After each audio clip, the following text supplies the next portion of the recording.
Everybody join me in the Pledge of Allegiance.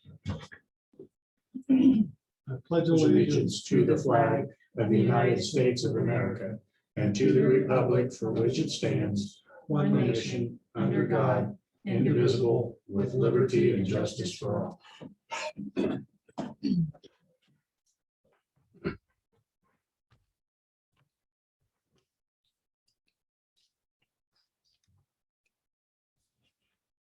Any public comment today? Brian Hagan has a public comment. I do. Hi, commissioners. Good afternoon.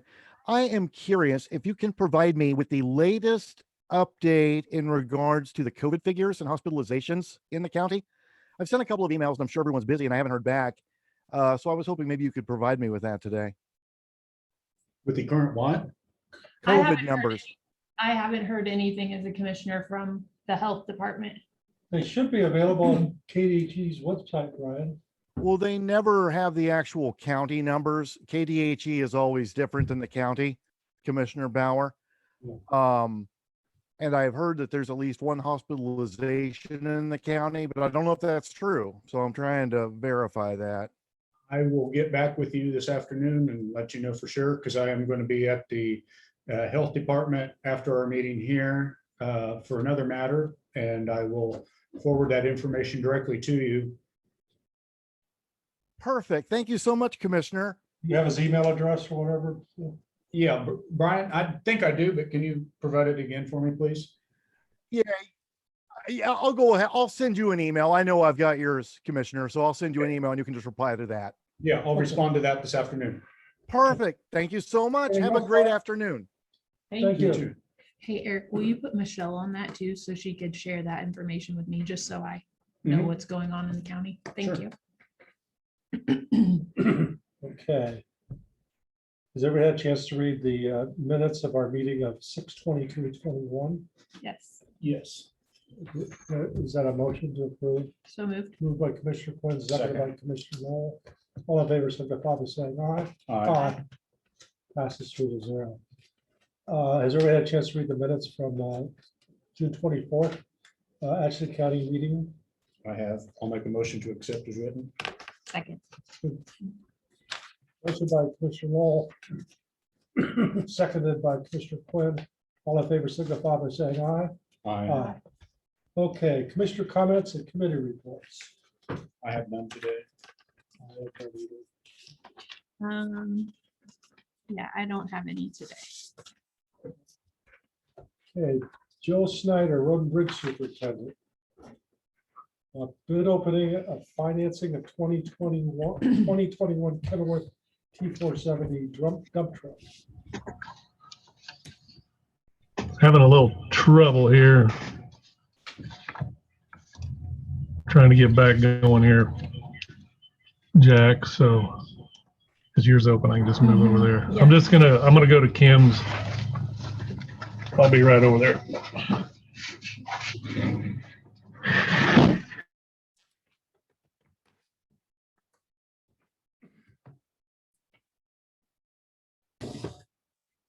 We have the bid opening for financing on a 2021 Kenworth T470 dump truck. The finance is for 5 years, $197,078.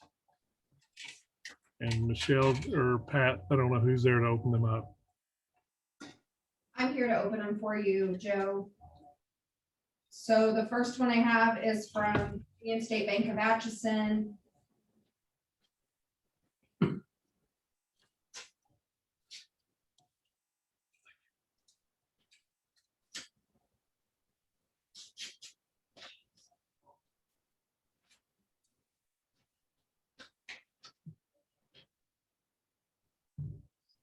It looks like the proposal is $197,078 at an interest rate of 2.95% per annum. The semi-annual payment of $21,400. And then it has a payment schedule with it. How many years? 5 years. Yeah, did you say that? The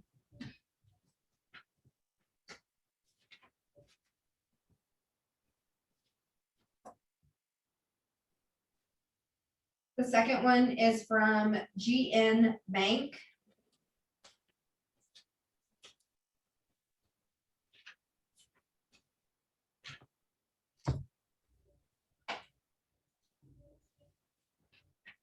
Sorry, I'm trying to find it.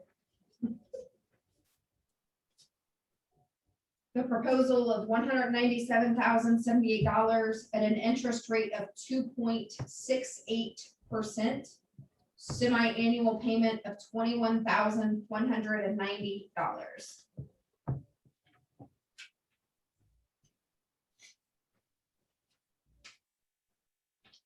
Were they from Portland or? GN Bank out of Portland, Portland. yes.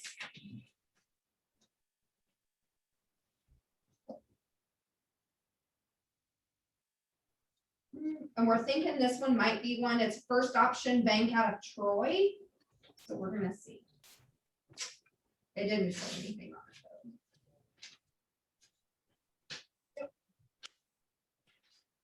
First Option Bank out of Troy is the $197,078 at an interest rate of 1.65% per annum with a semi-annual payment of $20,656.02.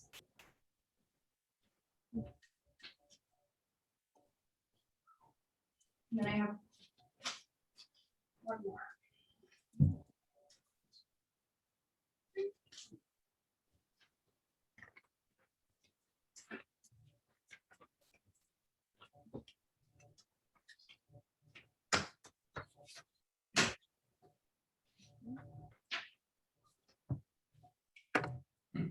And then this one is from Exchange Bank. It looks like this one is the interest rate of 2.15%.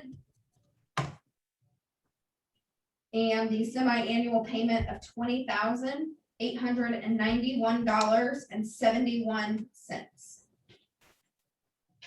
And I can get all of those scanned in and over to you, Joe, after the meeting. All right, thank you. You're welcome. So Well, how do we want to proceed?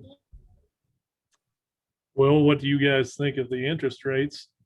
And the local is, lowest is 2.1, and then Troy is 1.97. Or 1.65, excuse me. So how do you guys feel about that?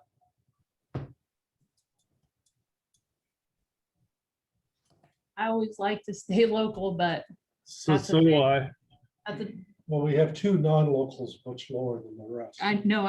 Yeah. That's what I'm saying, but yeah, so I think I would be inclined to go with the lower. The lowest? Does the commission want to take action on it today, or you want to wait till next week?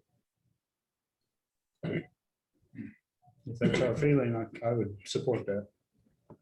I mean, I always want to go Yeah. local, and if you're within a hair, it's easier than 0.5. So is there a motion on the floor then, or?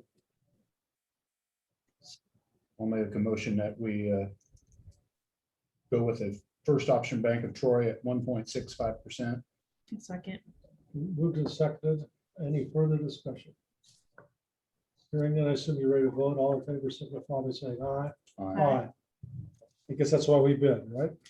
Okay. We got a couple of purchase orders, Joe, while you're here today, I think from you. The first one is with Berry Tractor on a used 2019 Superior Broom DT 74J with approximately 600 hours on it for $30,000. And this is a road broom that we sweep the pavement with. We'll also use it in the parking lots and stuff when later in the year if we've got some sand, but it's a road broom, self-propelled with a blade.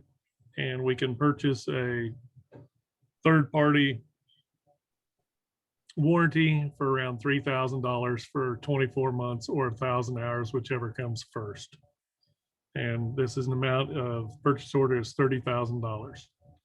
So that is actually 27 for the broom and 3 for the, Oh, it's 30,000 because we didn't get the information on the third-party warranty until after the meeting this morning. so So that will be separate from. yes, that would be separate. if we decide to go with that. So Mhm. Okay, this is for broom only at 30,000. yes, yes, sir. So the chair will entertain a motion to approve a purchase order of Berry tractor for $30,000 for a used Superior broom with 600 hours. It has a water system and blade with it. So moved. Moved Second. by Commissioner Quinn, seconded by Commissioner Knoll. Any further discussion? I just say thanks for doing your price comparison, new versus used, and making the best decision, because the information you gave us, I feel this is a good. And good And that's purchase. something I should have brought up. A brand new one's around $66,000. And then there's a period of wait to get that. And if when they deliver this, Joe, I understand we can reject it. Yes, we have the option when it comes in, they'll run it through their shop. We go down, we look at it, and if it's not what we want, we have the option to reject. They're supposed to be sending that paperwork this afternoon after this meeting. I will contact him and he will send that. Sounds good. Thank you. So all in favor signify by saying aye. Aye. Aye, passes 3-0. Got one more, Joe? Yes, I have one more purchase order for Steve Marlatt Construction on Phillips Road between 262nd and 274th. We have a 10-foot pipe that has a bad erosion problem that needs to be fixed as soon as possible. And Steve has bid to furnish and haul and place 4 tandem loads of AB3, which he will pack in around the existing pipe, and then 8 loads of shot rock. And we're going to slope the embankment and armor the tube embankment with the shot rock in the amount of $9,210. And he will be able to get to this hopefully next week. So it's something we can get done right away. Make the motion to accept that. I'd like to abstain, as Steve Marlatt's my father, so I don't want to take part in this. I think it's a conflict, so I I would, was gonna address that in. yeah, I would like to just say Okay, nothing. so I will second it. This is work that has to be done. It's gonna be done next week. So I'm gonna definitely support it. So all in favor signify by saying aye. Aye. Aye, passes 2 to 1 abstention. Thank you.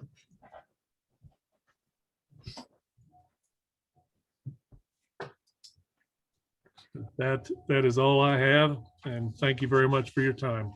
Thank you, Joe. Thank you. Old or unfinished business before the board. Keith Rickard in the Guidance Center.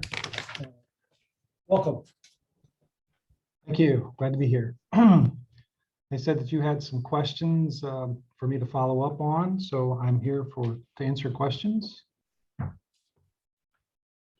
I think first of all, you had brought the $29,000 expenditure for the participation in the program with at the old hospital there in Leavenworth. Yes, right. I think we were the first commission that you had approached. How are the other counties received that? So I have been to 5 of those 6 counties. I'm going to Donovan County next week. Somehow the schedule, it just got put off. First, I want to say that the state, who is the major funder, has come through with positive affirmation that they do intend to provide $800,000 in operation funding and $200,000 in startup funding. So we do have the commitment from the state of Kansas to maintain or to develop and maintain this program. Again, the state's portion of these funds come from lottery ticket sales in retail establishments like grocery stores. Anything you buy, anytime you buy a lottery ticket out of a vending machine, a portion of that goes to fund crisis stabilization centers across Kansas. The other counties, none of them made a commitment, but all of them saw the need. The sheriffs of each of 4 of those 6 counties wrote letters to the county commission endorsing the Crisis Stabilization Center, indicating it would save them time in travel as well as engagement with these patients. And so generally, no one said no. All of them said, we'll take this under consideration. I didn't get any strong negative feelings from any of the county commissioners, but none of them have yet voted on that either. So that's kind of where we are. I asked the CEO of K.S.A Mental Health Center to check in with those counties since last week, and I haven't heard back from him yet. But I'm still very hopeful that they're willing to put their fair share into funding the program. I'm sure I'll know at the end of the budget season. And again, this doesn't start until 2022. But that's what we know so far today. So Steve, give me a little bit about process when this is up and running. If a county sheriff thinks that someone who is brought into jail needs some mental health, is it going to be easy for them to get them over to that facility? And will there be a lot of red tape? Will it be a simple scenario of the sheriff approving it, or how would that work? Well, so all of the patients who would come to the Crisis Stabilization Center would come voluntarily. So first of all, whoever is engaged with them, whether it's law enforcement or the emergency room at the hospital, they will make an assessment about that person needing mental health services that are on a crisis basis. And they'll then call or contact our Crisis Stabilization Center, give us information, and if they're voluntary, we'll take them and we'll start working those crises. Again, we're going to have 2 to 4 sobering beds for people who are intoxicated, to give them time to come down off of alcohol or whatever drug they're intoxicated on, to be able to make an assessment about what the next step is in need for them. And we'll move them to observation beds if they don't need hospitalization, and we'll work through the crisis with them and won't release them until we feel like they're safe to go. If, for example, someone is floridly psychotic, we need to start them on medications, they're willing to stay with us, we can keep them for up to 4 weeks to establish that. Another scenario is if they're homeless, we can help to engage them in homeless programs around the 7 counties to get them back to a safe place to be and to live.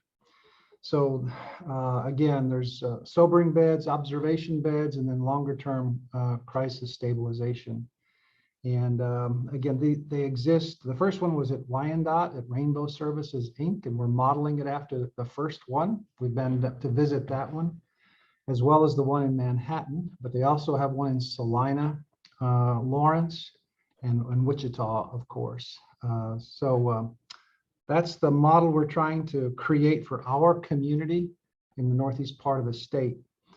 But we're hopeful that I pulled up the budget again and tried to see if there was any tweaking we can do. But in a first year, I just don't know exactly what our costs exactly might be, since we've never done it before. But it's a pretty bare bones budget in and of itself. You said the patient, is it the patient must be voluntary or they sign off on it? Yes, the patient, they have to be voluntary. And what If we've, someone's under the influence of drugs or alcohol or is having a psychotic break, can they even give permission? if the law enforcement feels that they'd be safe leaving them with us and we feel safe taking them, then yes, they can make that decision. Because we haven't actually, we haven't discussed this with either our local hospital or the sheriff's department. We'd like to probably do that. That's what I was gonna ask, if you had a chance to get any support from the city of Atchison Police Department or the Atchison County Sheriff or Amberwell. We did receive a letter of support from the Atchison Community Health Clinic. But other than that, I was wondering if you'd had any discussions with the others. So last week, I met with the CEO of Amberwell, along with the director of nursing, the emergency room department chair, and also the social worker, Aggie Asher, and explained in detail the program, its operation. And I know that the Atchison Hospital or Amberwell emergency room strongly supports and endorses this program. I would say of all of the referring entities, I expect more referrals from Amberwell probably than any other entity or organization across the 7 counties. They seem to have someone or someone's there every week. And sometimes they end up holding patients for 5 to 10 days waiting for a hospital bed. If they're willing to stay voluntarily, we can hold them in our facility awaiting that time for that bed to open up as well, which is an additional service. Law enforcement in Atchison, I've not spoken to directly recently about this, but Amber will, yes, I have. And we have to contribute to be able to participate. Well, you know, that's a good question, Commissioner. You know, the state really holds the keys to this. They're going to license our program and they're going to be providing the majority of funding, and they want it to be a 7-county collaborative. And I think everyone is going to benefit from it. But again, if we don't have the full complement of funds to make it operational, we can't do it. I've tried to think of other finance methods for this. There are no grants that provide grants for ongoing services, only special projects. It's hard for me to say until we get commitments to have, I guess, whether to go full steam ahead. The state is working up a contract or grant document committing their $1 million for the first year. And I'll have that probably by sometime in the mid-July.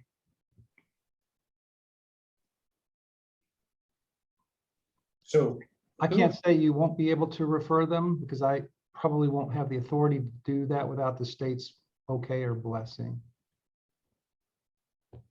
who all could actually do the referring? Could the hospital refer a patient? Could the City of Atchison's Police Department?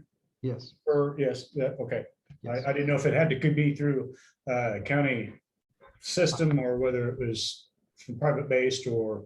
No, it'll be pretty much hospital emergency rooms and law enforcement is where the majority of referrals come from. You know, we will, they're going to put us in the former emergency room area of Cushing. So there's an ambulance entrance there, which we'll raise and close that door, but it'll be open 24/7. So people can also walk up in crisis and ask for assistance as well. So they could be self-referred and be there as well. How does the ability to pay come into place? Right. Well, right now, Medicaid is the only payer that we know of that reimburses for crisis intervention. And so there is a diagnostic, once someone is diagnosed and in need of medical care, and this is considered to be an essential service, we can bill Medicaid for that service. It currently pays like $168 an hour, but there's a limit on the number of hours per day. So if we get Medicaid, I'm sure we will get some Medicaid patients in. And that's been the experience of the Crisis Stabilization Center in Manhattan. So that's the one I have the most detail on. And they have a bit of a unique situation there that we're not going to model, but I'm anticipating somewhere between $50,000 and $100,000 in Medicaid reimbursement for that population of patient. But the Blue Cross private insurance entities, none of them pay for this service as of yet. Keith, how many patients do you serve in Atchison? Do you have it could be a rough number. Let me get you an exact number here.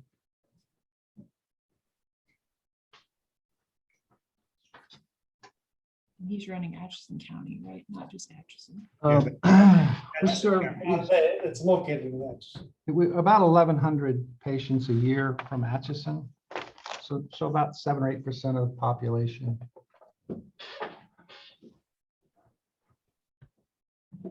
And those people, they have private insurance, you collect on it. Some of them do, yes. Yeah, we collect from all third-party payers that recognize our providers. So Aetna, Blue Cross Blue Shield, are a number of third-party payers. At one time I was on the board of the All Faith Counseling Center, and I know they were challenged by a lot of people who couldn't pay. Right. So what happens if someone comes for your services that can't pay? Yeah. Well, so that's what your contributions historically have been allocated to the uninsured. So the request for 76,650, that's to pay for the uninsured Atchison County residents. So if they have limited resources or no resources, we put them on a slide fee schedule based on income and number of dependents.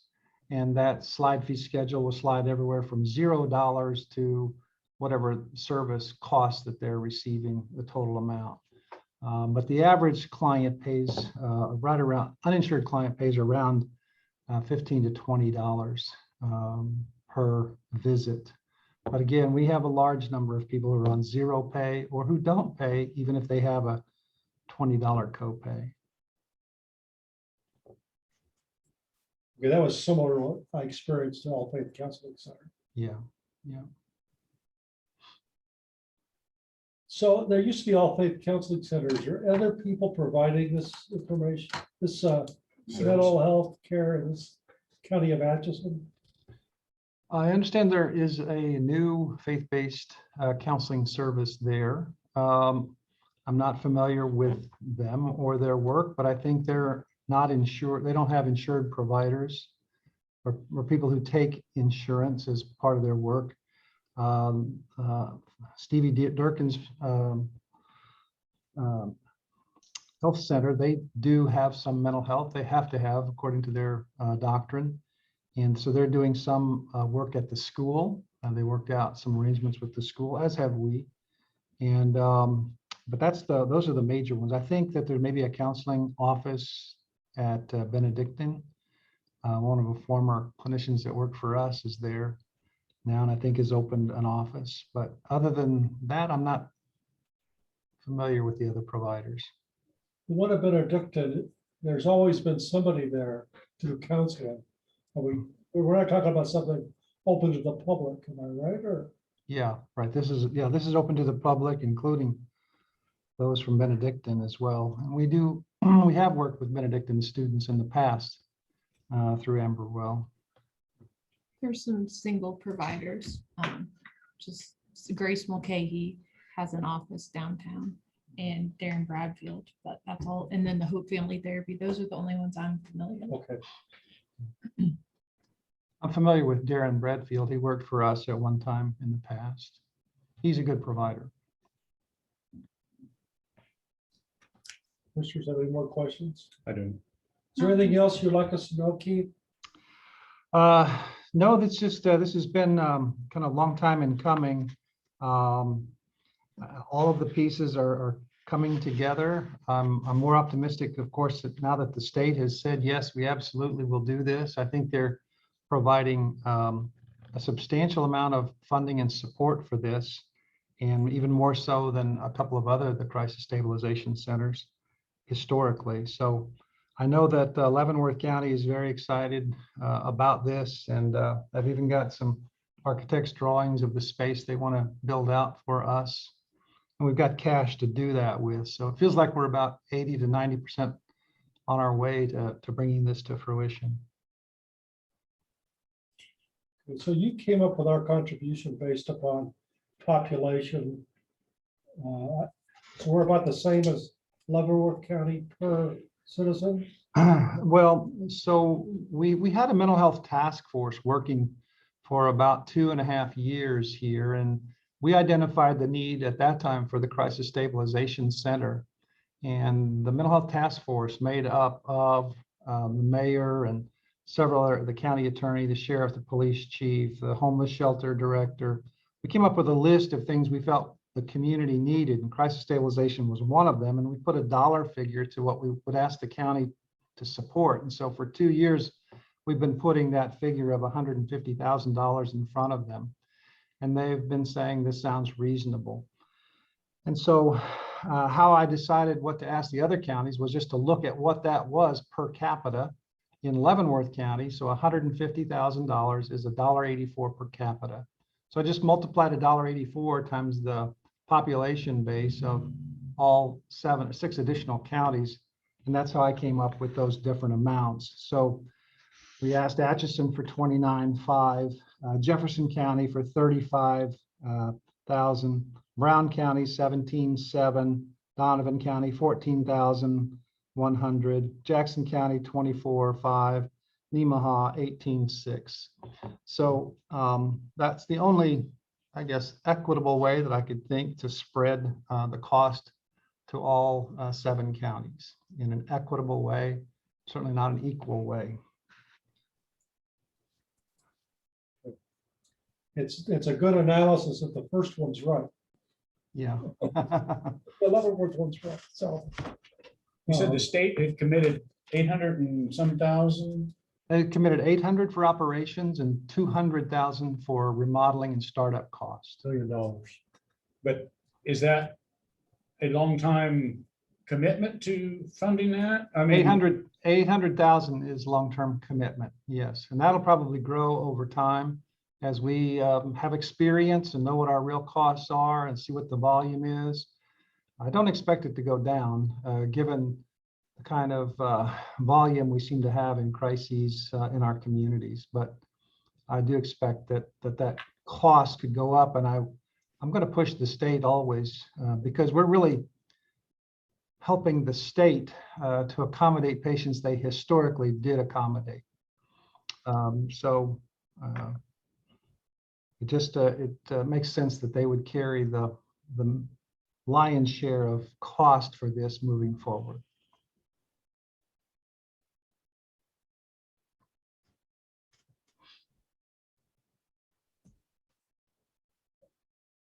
Okay, I think I've got all my questions answered. Everybody else? Hey Keith, thanks for taking the time.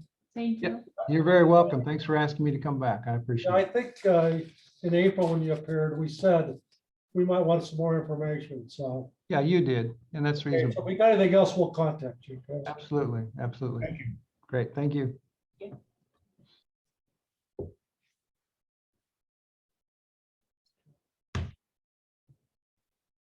I should go back up.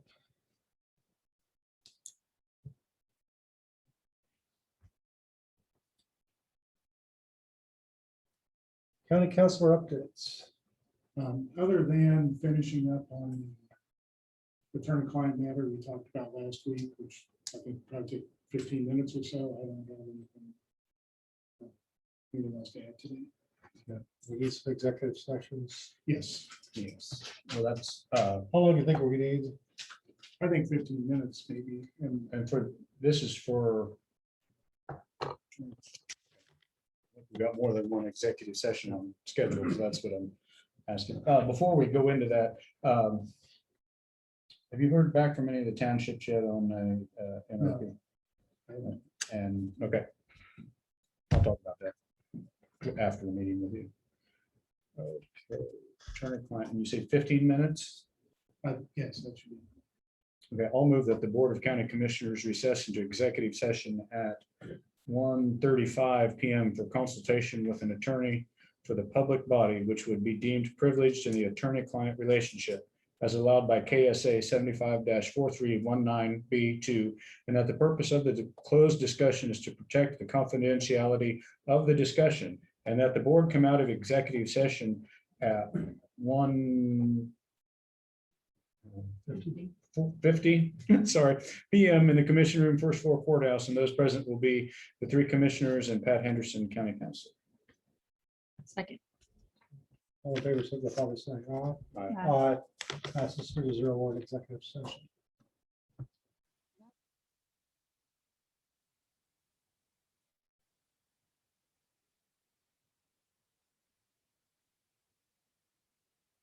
I did.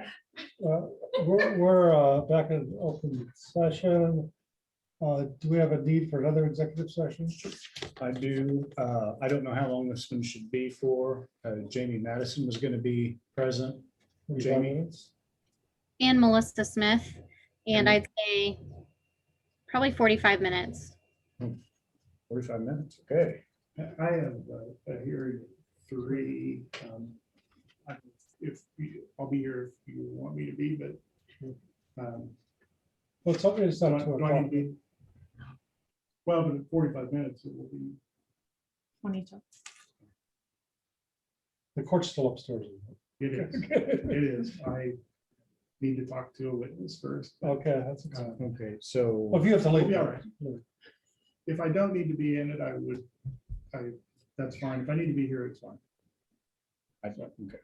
I'll move that the Board of County Commissioners recess into executive session at 1:51 PM to discuss personal matters of non-elected personnel as allowed by K.S.A. 75-4319B1, and that the purposes of the closed session is to protect the privacy rights of the employee, and that the board come out of executive session at 2:36 PM in the commission room, first floor courthouse, and those present will be the three commissioners, Jamie Madison, Melissa Smith, and Pat Henderson, as long as he can be, may be excused partially through. Is there anyone else? Second. All in favor, signify by saying aye. Aye.